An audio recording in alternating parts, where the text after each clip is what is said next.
Broadcasting from the business capital of the world, this is the Podcast Business News Network. Welcome back to the show. We are here to crack the code to workplace wellness. That's right. Lisa Deveaux joins us here once again live today on the podcast and Zoomcast from Brown Skin Wellness. And by the way, that's also the website, brownskinwellness.com. Lisa, how are you doing today? Happy December. Happy December. It's cold in New York City today. Isn't it? Did you step out? OMG. I drove my kids to the bus stop. It said 19 degrees on the little thing in the car. And I'm like, what? Is this a joke? And my boys are like, there's snowflakes on the windows. I'm like, yeah, there was some snow yesterday. Did you see that? I don't know if I didn't see any snow yesterday, but it's chilly. It's chilly. It's chilly. Well, we're going to stay. But now I have the heat on, so like I'm sweating. And someone else just said to me, why are you in a tank top? Aren't you in New York? I'm like, but it's hot inside sometimes. So I can't complain. I'm grateful to be alive, a little under the weather, but had a good Thanksgiving. How was yours? It was good. Good Perfect. food, lots of good chatter and jokes and family fun. It was great. Good. Take a little break from work. But now we're back in the thick of it with our Pilates master and so much more. Lisa, tell us about you and Brown Skin Wellness for new timers out there to start. Well, I am a certified Pilates instructor. Brown Skin Wellness is an organization that provides wellness programming, Pilates, yoga, meditation, sound bowl healing, depending on whatever the requirements are. And we are based out in Brooklyn. We can be reached at 718-772-9101. You can email us at hello@brownskinwellness.com. Yeah, you already mentioned all the social media and the website. So. Yeah, and today we are cracking that code to the workplace wellness. Wellness. Let's get to it and talk about some of these methods that can, really help evaluate workplace wellness in a sense, right? Because some people might feel awkward talking about it, but you mentioned something good. There should be like those anonymous questionnaires. Tell me a little bit about this. Yeah, for sure. So, in my former life, right, or in my life still, I am a business analyst and a project manager, and I've worked for several organizations, especially in the financial services, being in New York. And, one of the things you need to consider when you're inside a company or considering changing companies is the workplace culture. Yeah. And looking at and evaluating the culture.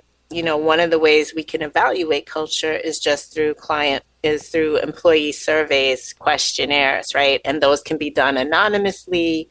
You can use digital tools, to do them. Yep. They can answer a series of questions, and then anonymously they can, respond and not feel like there's any backlash or anything like that. Because back in the day when we did this years ago, I'm not kidding, had to put a paper in the bin to talk about what we think would do better. People know each other's handwriting. Yes. So it was like uncomfortable. Like you couldn't really write what you really wanted to write. But I love this whole, and how do you know that digital is like get the survey on your phone? How do you know it's confidential? I mean, it must be nowadays, right? Yes, privacy. Okay. There's lots of laws in terms of privacy and all of that kind of thing that, protects people. So good. But I think the reason, too, it's important is because statistics say 81% of people actually want to quit their job. Whoa, that's pretty big. Which is pretty high. That's huge. So that's a big number, right? So then maybe we need to rethink, well, if we're spending so much time, people spend all their time on these jobs in the office, right? And doing this day to day, but yet 80% of them want to quit. Like there's a disconnect. What's going on? Exactly. What's going on? Let's fix this. So part of that is let's examine the culture. Let's see what's going on. Perhaps do a survey or perhaps consider a focus group, right? A focus group is another way to interview people, kind of go deeper, get more, into the insight of really what's happening, any underlying issues, any concerns, right? Those one-on-one interviews also allow people to kind of have some level of privacy and not really be impacted by group dynamics or in a group setting, like being influenced by others and their opinions and what they might think, right? Mm-hmm. So that's another way to, evaluate the culture, see what's going on. You can really get some good data by doing that, right? Yeah. Like you mentioned, the focus groups and interviews, deeper dive, sitting together collaboratively. You also now may be together and a little bit more vocal because the person next to you stepped up and said something too. So there's something about being, anonymous, but then talking together in a group makes you feel heard, makes you feel respected, makes you feel understood. And I feel like that it's another great way to evaluate it, right? Absolutely. Tell me, dive a little deeper into that if you don't mind. Sure. So, we're sitting in a group setting, in a focus group. We're all in the room. We're having a healthy conversation and, people express their opinions. You get to have input.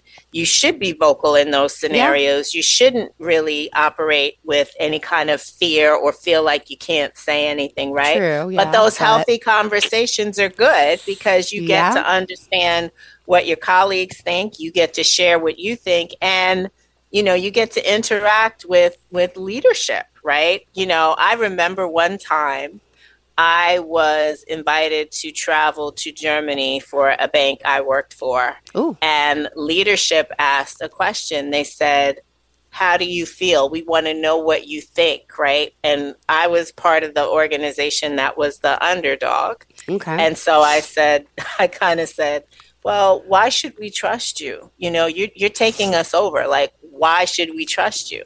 Yeah. And because I wasn't afraid to say something, right? And the culture at the time was open to hear what we had to say. Yeah. He was like, well, let's have coffee. And I said, I don't drink coffee.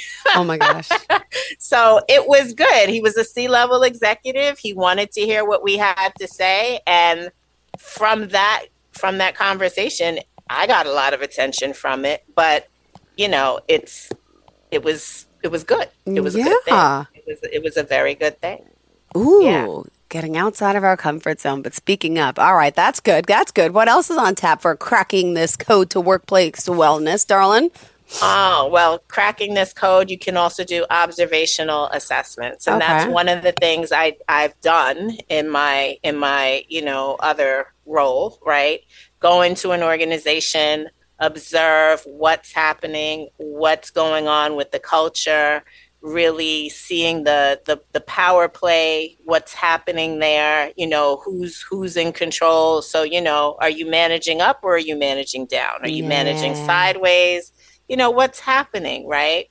You get to see how people communicate, how they collaborate, any unspoken normal things that are happening, like Betty goes in every morning and she makes the coffee and she makes it a certain way. Don't mess with it. Those kinds of things, right? Uh-huh. Yeah. So all of those contribute to the culture and, how people feel or even how we work, right? It says in my contract I work 9 to 5, but really I'm working from 6 to 6. I'm working 12-hour days, right? That's a part of the culture.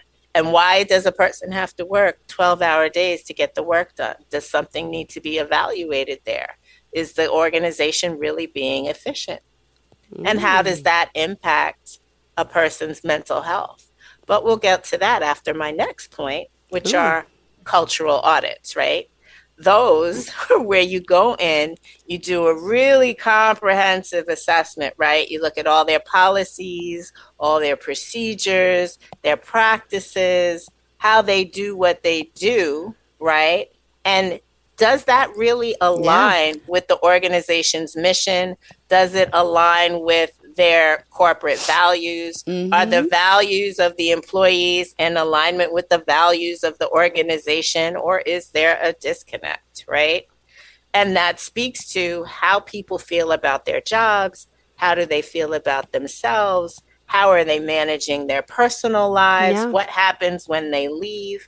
And what's the impact? Why are these things important, right? Why? Ooh. We need to think about that, right? We need to think about what's happening in these organizations and the fact that 81% of people want to quit their jobs. 85% of people are not even fully engaged in their jobs, right? Yeah. And 69% of folks would be more committed if they felt the company appreciated them.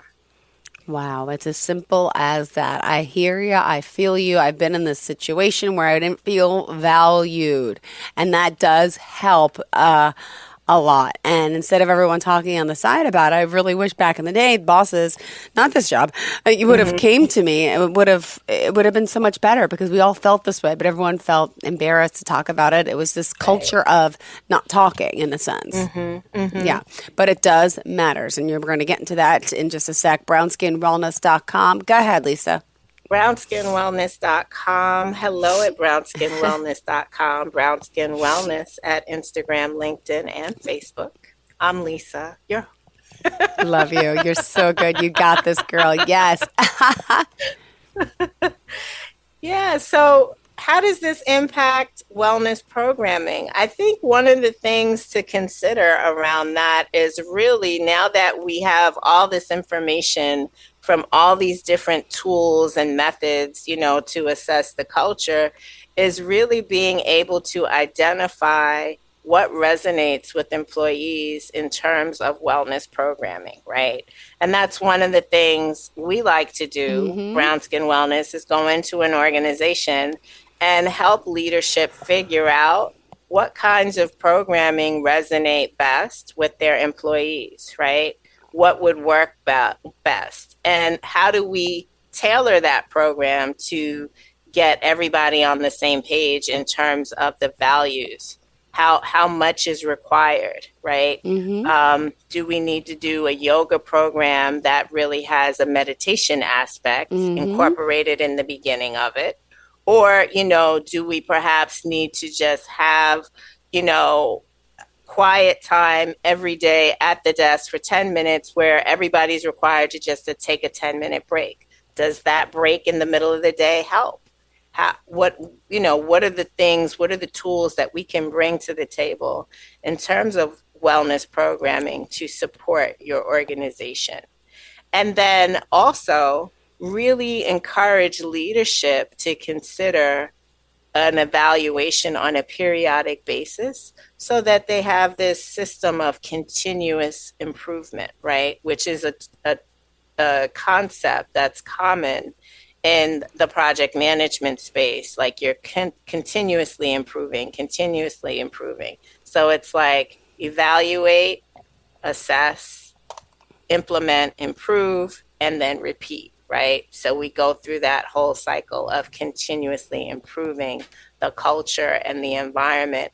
And the win for the organization, it improves their reputation, right? Yep. And they get people who want to work for them, right? They become known, that's the place to work. Yeah. A few years ago, Google was that place, right? Google was the place to work. People wanted to work there. So true.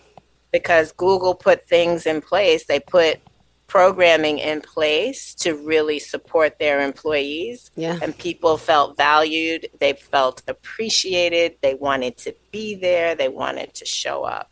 Oh, my goodness. And I love one thing in particular. Honestly, you tell me how it works in your wellness workplace, but I like to know there's a little coffee bar, a little snack bar, a little something, maybe once a week to treat us to a little something. That goes a long, long way. Yeah. That is so, so true. Having a pantry with tea and coffee and water available makes a big difference. Some organizations will even once a week, they'll order lunch and you just go into the pantry and you get your lunch, and it encourages people to come together, to connect, to communicate, outside of, we got to get this report done. We got to get this presentation in front of whoever, right?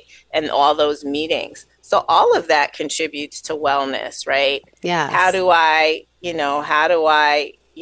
get that opportunity to just take a break in the middle of the day? And, guess what? They're giving me coffee. I don't have to pay $6 for a cup of coffee at Starbucks. I know. I love it. But, they got to really think like, I don't know who's responsible in the company, but the designing these types of programs. I mean, even we could all pitch in as employees and say, hey, what would you like to do?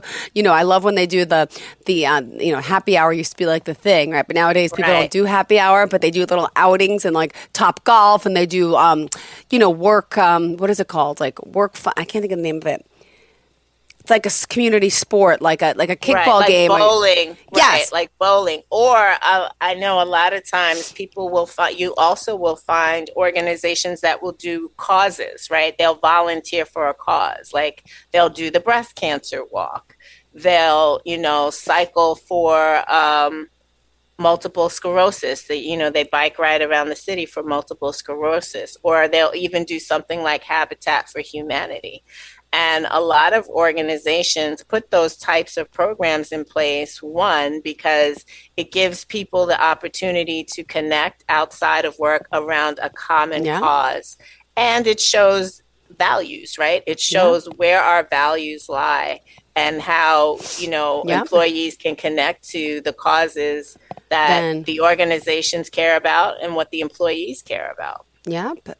Well, also, it's really fascinating because I think all of us can look back at our careers and our employers and see where we lacked. And I wish, we're given the chance to do this input. And nowadays, hopefully employers are learning to do it anonymously, do it the digital way, and to speak. It just makes things so much better. And like with you, with the Pilates and all, and there's so many companies that are having you all like come in, right, to train and do like classes. This is so cool. Yes. We've been working with different organizations and coming in and doing different programs and really supporting them through that journey. So it's popular now too, especially post-COVID, because post-COVID, everybody is still, even now, still very much like, where am I? Where's my mental health? Am I taking care of myself? After the quote unquote great resignation, right? Yeah. People recognize people need more than just that paycheck. They need more than just, the standard set of benefits. There needs to be programming in place to really support people to be healthy inside and outside the office, personally and professionally. Beautifully said. All right. What else do you want people to know about, darling? Well, I'm a certified Pilates instructor. We are hosting on January 19th in South Orange an event called Power from Within. Oh. It will be a combination of different modalities that we're going to do to help women specifically focus on their mental health and emotional resilience. Awesome. Tell us more about it. How does it work? How does it work? We're going to have tiered pricing. So if you don't have any money, you can't afford it, you're not working, it's free. Okay. All you got to do is register and show up. We have a support rate, which is $149. So if you want to subsidize the cost of the ticket or the cost of the program for another woman, you can pay $149. If you want to just pay for yourself, because that's all you got, it's $99 at the individual rate. And it'll be $49 at a discounted rate for someone that maybe can't afford the individual rate, but still wants to contribute, $49. So we got that tiered pricing structure in place so you can get in where you fit in. Just come. We're going to do it January 19th so that we can really get some tools and techniques. We're going to breathe deep. We're going to laugh. We're going to cry. We're going to support one another. We're going to journal. We're going to do all the things, have some gentle movement and a few surprises as well. Awesome. I love this. And for new timers out there who don't know a little bit about your background, I do, of course, because I get to talk to her like every week. But just tell me what brought you in here, to do Pilates and to be so passionate about this field. And obviously bringing now, this wellness into the workplace. Would you mind just giving us a little taste of that? Sure. Thank you. I came to Pilates by doing Pilates on a mat in my bedroom for 20 minutes every morning. I love the way it made my body feel. And while working in corporate spaces, I just started to feel unfulfilled in my work, unfulfilled in my job, and felt like I needed to do more. And one day I went on a yoga retreat for a week, and I came back and decided to get my Pilates certification. Yay. I got certified just as the pandemic was hitting, and I started teaching Pilates on the mat over Zoom. And that grew, and that grew, and that grew. And so here I am today, now designing wellness programs for nonprofit and for-profit organizations. And I came to that simply because someone asked me, design a program for me. And my imposter syndrome, I didn't want to do it. And then finally I said, okay, what do I need to do to make this happen? And here I am. Beautiful. And could you share some of the stories of some of the companies that you've helped already? Could you give us some insight to that? Sure, yes. Thank you. There's a nonprofit organization that needed some support with their employees as well as the clients that they serve. And so they asked us to come in to do a program we did called Choosing Me, Choosing Us. Okay. It incorporates yoga, Pilates, and meditation. So we start out with Pilates movements, some gentle Pilates movements, because a lot of people are fresh movers. So we start out with some gentle Pilates movements. Very true. We then transition that right seamlessly into yoga. And then we do yoga. So we do Pilates for 20 minutes, yoga for 20 minutes. And then we end with a meditation around when was the last time you really took the time or the opportunity to take care of yourself, to choose yourself. And it was a really powerful program. We facilitated it over Zoom. We got really great feedback on that. The other program we did was for a fintech company that's based out in London, but they have an office here in New York City. Okay. We did a rooftop meditation event for them, and it was really an introduction to meditation. And so at lunchtime, the employees came up on the rooftop. We laid out all the mats, and we gave them that intro, and they really got a lot out of it in terms of learning about meditation and having some tools to incorporate within their day. And I know there's got to be studies, right, about, I know like the 81% that don't want to be in their job, but there's got to be studies about how this has helped. This type of mental wellness has helped, right?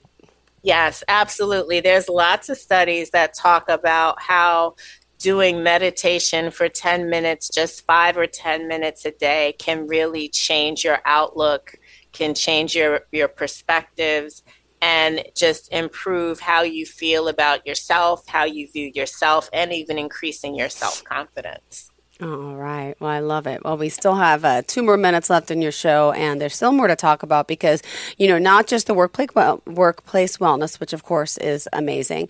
What other things do you do? How else are you helping people in the Pilates wellness world? I do private sessions in Midtown Manhattan at Arrive Wellness on Tuesdays and Thursdays from 6 to 8. You can book those sessions right on my website.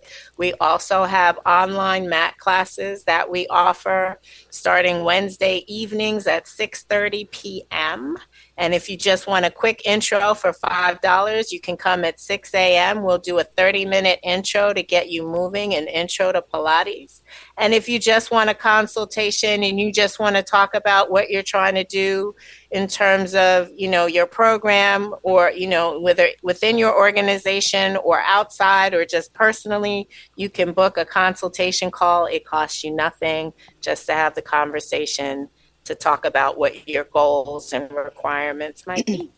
Yay! Well, thank you for that. And you're in the New York area. Obviously, a lot of these work wellness groups. There's people out in the I said the tri-boroughs, right? And the boroughs that may need you for anyone listening up for their company. If you have any ideas, if you need someone to help with workplace wellness, you're a go-to, and you'll be there in person, I'm sure, with bells on, designing a program as always, right? Absolutely. Absolutely. Whatever the community needs. Beautiful. Well, thank you so much again, Lisa, for being here. And one more time, let's tell them how we can contact you. And of course, tell them we sent you. Go ahead. Go ahead. Hello at brownskinwellness.com. Brownskinwellness.com is the website. Instagram, Facebook, LinkedIn, 718-772-9101. I'm Lisa Deveaux.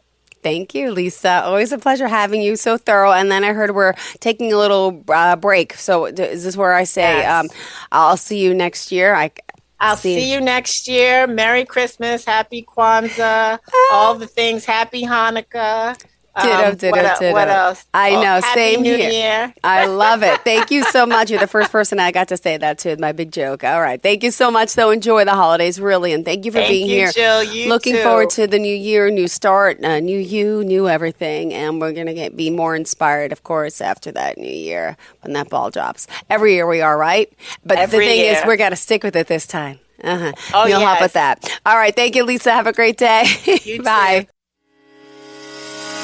Transform your health with Lisa R. Deveaux, owner of Brown Skin Wellness. As a trusted health and wellness expert, Lisa provides personalized guidance to help you achieve your wellness goals.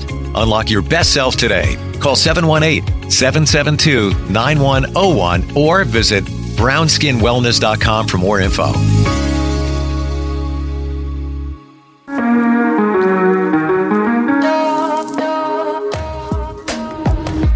Broadcasting from the business capital of the world, this is the Podcast Business News Network.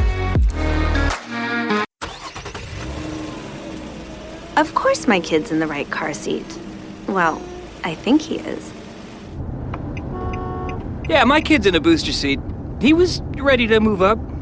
He is ready, right? Her car seat looks like the right size. There are probably rules on when to move up to a booster seat, aren't there? Rear facing, forward facing. I think I have it right. Car crashes are a leading killer of children 1 to 13. Are your children in the right car seat for their age and size? Don't think you know. Know you know. Go to safercar.gov/the right seat. I know my child's in the right car seat, or else I wouldn't get in the driver's seat. Brought to you by the National Highway Traffic Safety Administration and the Ad Council.